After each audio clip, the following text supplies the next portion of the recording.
रोज की तरह आज की सुबह भी सास की गाली और ताने से ही शुरू हुई। नीलम रोज रोज के झगड़े से तंग आ चुकी थी, लेकिन वह और कर भी क्या सकती थी। उसे तो सुनना था। वह चुपचाप सास-ससुर और पड़ोसियों के ताने सुनती और रोती। नीलम की शादी रवि के साथ 6 साल पहले हुई थी। इन 6 सालों में जिन लोगों की शादी हुई थी, वे 1 से 2 बच्चे के माँ बाप बन गए थे। लेकिन नीलम अभी तक मां नहीं बन पाई थी। इसके चलते उसे बांझ जैसी उपाधि मिल गई थी। राह चलती औरतें भी नीलम को तरह-तरह के ताने देती और बांझ कहकर चिढ़ाती। नीलम को यह सब बहुत खराब लगता, लेकिन वह किस-किस का मुंह बंद करती। आखिर वे लोग भी तो ठीक ही कहते हैं। नीलम सोची, मैं क्या करूं? अपना इलाज तो करा रही हूं। डॉक्टर ने लगातार इलाज कराने को कहा है, जो मैं कर रही हूँ।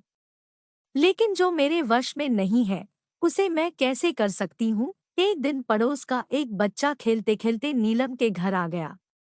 बच्चे को देख नीलम ने उसे अपनी गोद में बिठा लिया और उसे प्यार से चूमने लगी। जब सास ने नीलम को दूसरे के बच्चे को चूमते हुए देखा, तो वह बिफर पड़ी। वह उसकी गोद से बच्चे को छीनते हुए बोली, कलमुही, बच्चा पैदा करने की तो ताकत है नहीं, दूसरों के बच्चों से अपना मन बहलाती है। अरे तू क्यों डालती है अपना मनहूस साया दूसरों के बच्चे पर? तू तो उस बंजर जमीन की तरह है, जहां फसल तो दूर घास भी उगना पसंद नहीं करती। जब नीलम से सास की बातें नहीं सुनी गई, तो वह अपने कमरे में जाकर अंदर से दरवाजा बंद कर रोने लगी। रात को रवि के आने पर नीलम ने रोते हुए सारी बात उसे बता दी और बोली, मैं बड़ी अभागिन हूँ। मैं किसी की इच्छा पूरी नहीं कर सकती, ऊपर से मुझ पर बांझ होने का धब्बा भी लग चुका है। नीलम की बातें सुनकर रवि ने कहा, तुम माँ की बातों का बुरा मत मानो। उन्हें ऐसा नहीं कहना चाहिए। हर माँ बाप की इच्छा होती है कि उनके परिवार को आगे बढ़ाने वाला उनके रहते हुए ही आ जाए। तुमसे यह इच्छा पूरी नहीं होते देखकर माँ तुमसे उल्टी सीधी बातें बोलती है।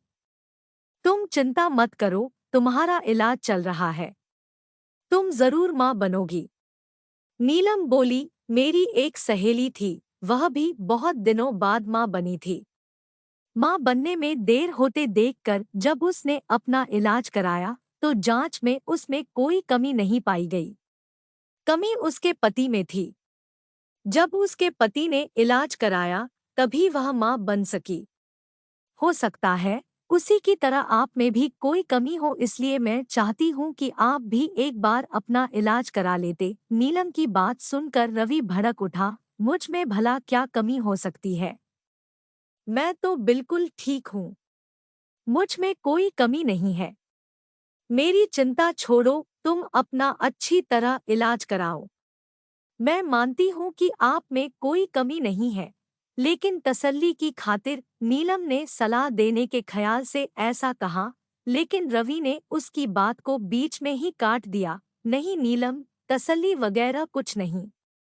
मैंने कहा न कि मुझ में कोई कमी नहीं है, रवि ने उसे डांट दिया।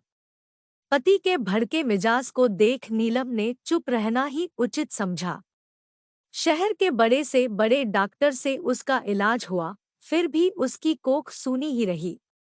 डॉक्टर ने जांच के दौरान उसमें कोई कमी नहीं पाई। देखो नीलम, रिपोर्ट देखने के बाद तुम में कोई कमी नजर नहीं आती। शायद तुम्हारे पति में कोई कमी होगी।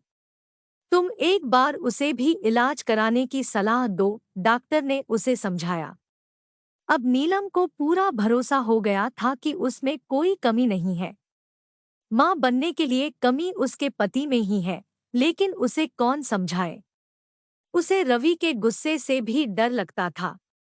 एक दिन किसी ने नीलम की सास को बताया कि पास ही गांव के मंदिर में एक बाबा रहते हैं, जिसकी दुआ से हर किसी का दुख दूर हो जाता है।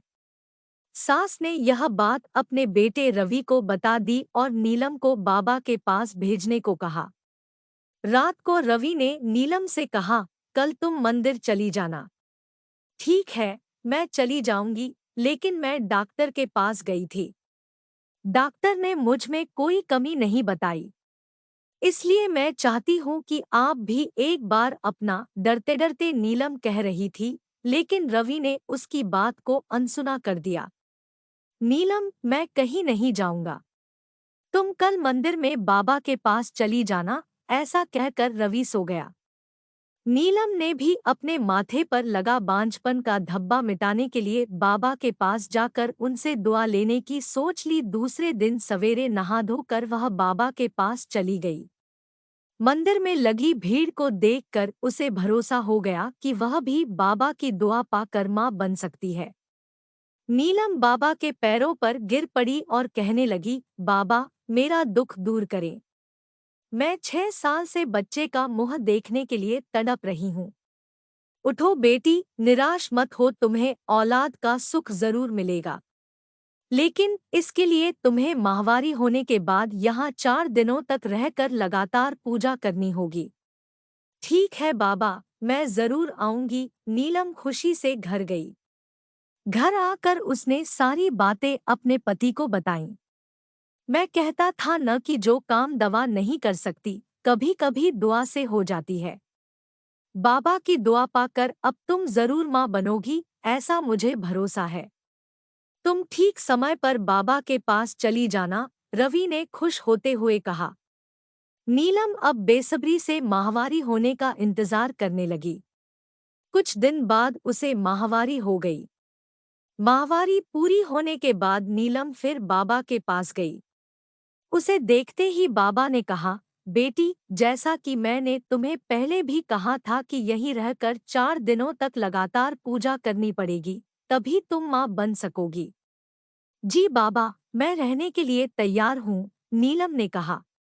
ठीक है, अभी तुम अंदर चली जाओ। रात से तुम्हारे लिए पूजा करनी शुरू करूँगा। अपनी चाल को कामयाब होते देख बाबा मन ही मन खुश होते हुए बोला। रात को बाबा ने नीलम से कहा, बेटी, इस पूजा के दौरान कोई भी देवता खुश होकर तुम्हें औलाद दे सकता है।